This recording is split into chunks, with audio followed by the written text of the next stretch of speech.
BJP के सूफी संवाद कार्यक्रम को लेकर चर्चाएं खूब हो रही हैं। हमारे साथ कांग्रेस के विधायक हैं अजय कुमार जी। उनसे जान लेते हैं। बीजेपी ने सूफी संवाद कार्यक्रम का आयोजन करने का फैसला लिया है, सीमांचल के इलाकों में किया जाएगा। किस तरह से देखते हैं? देखिए, वो सूफी संवाद करें न करें ये कोई मायने नहीं रखता है।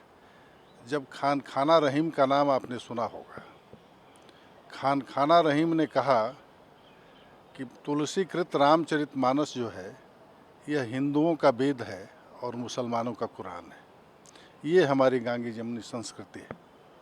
तो हमारी इस गांगी जमुनी संस्कृति को ये बिगाड़ करके और फिर ये कौन सा काम करेंगे? ये तो बिगाड़ने का काम करते हैं, बनाने का काम इनके जेहन में है ही नहीं। अभी तो बनाने का ही काम कर रहे हैं। अब तो जाएंगे, अब तो जाएंगे। अब तो सूफी संवाद कार्यक्रम होगा, सीमांचल के इलाकों में कार्यक्रम हो रहा है। ये तो अच्छी बात है।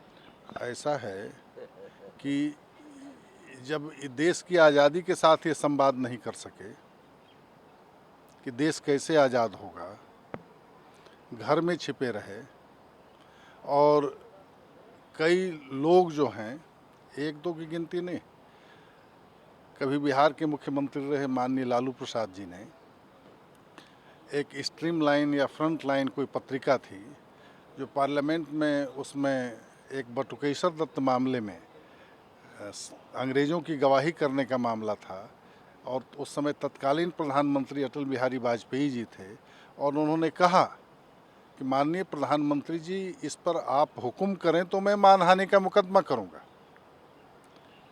तो किसी ने कुछ कहा नहीं। तो यानी वो बात सच थी।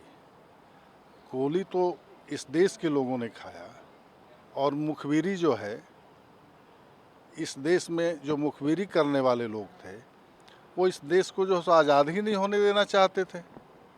और आज भी परिस्थितियां ऐसी बन रही हैं कि जो आम लोग हैं देश के भीतर, रेल जो है जब बिक ही जाएगा तो रेल मंत्री की क्या ज़रूरत है भाई? एयरपोर्ट बिक जाएगा तो फिर नागरिक विमानन मंत्री की क्या ज़रूरत है भाई?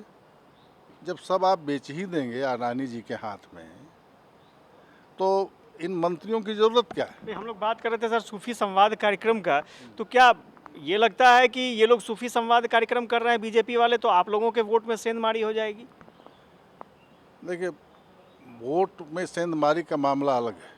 इनकी नीयत साफ होनी चाहिए और जब तक नीयत साफ नहीं होगी तो संवाद, चाहे वो सूफी का करें या शिया का करें या सुन्नी के लोग संप्रदाय का करें, पहले आप अपनी नीयत तो साफ कीजिए। लोगों की जब समझ में आ जाएगा कि आप इनके भी हित चाहने वाले आप हैं, तो फिर जो है इसकी ज़रूरत नहीं है।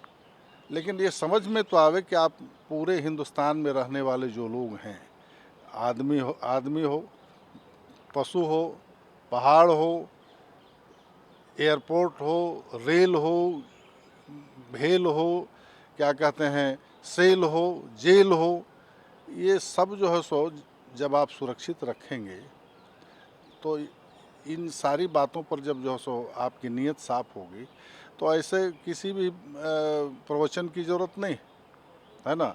जब रसखान ने कहा कि मानुस हो तो वही रसखान बसों, कहा ना। और खाना ने कहा, क्या कहा?